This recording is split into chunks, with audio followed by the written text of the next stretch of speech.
Прво, ние сме држава која што отпочна преговори со Европската Унија, со чист македонски јазик, со заштитен идентитет, и тоа е направено врз основа на предлог кој што го добивме од Европската Унија, предлог кој што беше изгласан во собранието и против кој предлог немаше ниту еден глас против. Тоа што опозицијата во моментов го прави единствено заради своји натрешни партиски потреби, задржување на позицијата на веројатно нивниот председател. Референдумското прашање тие веројатно ќе го достават до собранието. Во овој момент било какво спречување на продолжување на процесот на евроинтеграција на државата е правење штета на граѓаните и на државата во евроинтегративниот пат. Колку брзо ќе се движиме ние во приклучувањето кон Европската Унија, сега зависи исклучиво од нас, бидејќи имаме задачи и активности кои што треба ние да ги спроведеме дома кај нас. Тоа се однесува како на спроведувањето на успешен скрининг, зашто веќе информиравме вчера за воспоставување на преговарачка структура. Денес дојде и главниот советник кај мене и кој што ќе работи со тимот. Тоа е бившиот хрватски главен преговарач со Европската Унија и постојан представник во Европската Унија на Хрватска.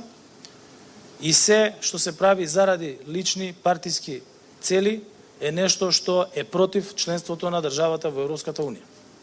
Јас сметам дека и во опозицијата има европски блок на политичари кои што го поддржуваат нашето членство во Европската Унија и дека тоа ќе се потврди кога уставните измени заради внесување на делови од други народи во нашиот устав ќе биде ставено нормално после консултации и после спроведување на целата таа процедура која што ги следи уставните измени, кога ќе биде ставено на усвојување во парламентот.